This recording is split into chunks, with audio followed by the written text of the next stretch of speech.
Depuis quelques années, la technologie prend de plus en plus d'importance dans l'éducation.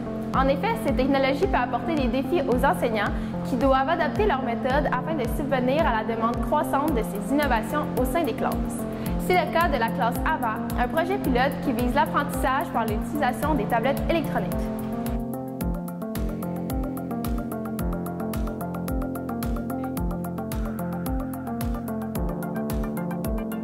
Le principal défi du projet d'une classe AVA est au niveau de la gestion de classe. Donc, il y a beaucoup de choses à implanter en début d'année pour être capable de vivre un projet comme ça. Un nouveau défi se présente maintenant aux enseignants. L'arrivée de la technologie dans les écoles. Son avancement s'est fait très rapidement, à un point tel qu'elle est maintenant utilisable et accessible pour les élèves du primaire, plus précisément sous forme de tablette ou iPad.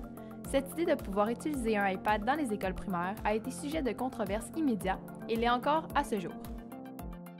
Au Canada, au niveau des outils technologiques, l'iPad occupe 90% du marché scolaire. La difficulté, c'est parce que souvent les enfants, ils commencent, donc il faut qu'on leur demande toujours les mots de passe, les liens. C'était pas toujours clair pour les élèves. J'ai trouvé ça difficile de s'adapter et même nous, on n'était pas capable de les aider parce que nous-mêmes, on n'avait pas toujours les mots de passe. Dans le cas de ce projet pilote avant, toute l'efficacité du travail de l'enfant à la maison repose entièrement sur ses épaules. Celui-ci doit constamment s'assurer d'avoir compris entièrement la démarche à suivre s'il ne veut pas être pénalisé, rendu à l'heure des devoirs. Sinon, il est dépendant de la disponibilité de son professeur à lui répondre afin de pouvoir continuer ses travaux. Et là, on a un petit peu plus de devoirs avec l'iPad, fait que je dois faire des devoirs sur l'iPad, plus sur les feuilles. Donc, j'ai l'impression d'avoir plus de travaux. Même si la technologie ne cesse d'avancer, elle a tout de même ses limites. Il est difficile de prévoir les problèmes techniques qui affecteraient le déroulement de la classe.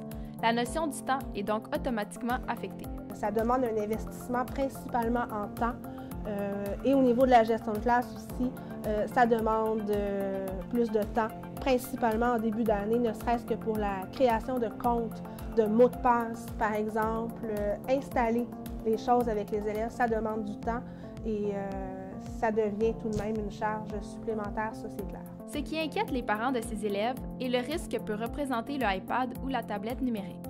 Comment mon enfant va-t-il rester concentré en classe? Va-t-il apprendre sérieusement avec une telle distraction entre ses mains?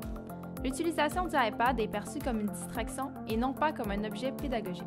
Il y a des gens qui peuvent niaiser avec ça, niaiser en classe avec des jeux et tout ça. Alors ça me dérange et ça déconcentre le reste du groupe. La technologie a une place importante dans notre société et ne cessera pas de s'accroître. Par contre, elle nécessite plusieurs mises à niveau afin d'éviter les inconvénients.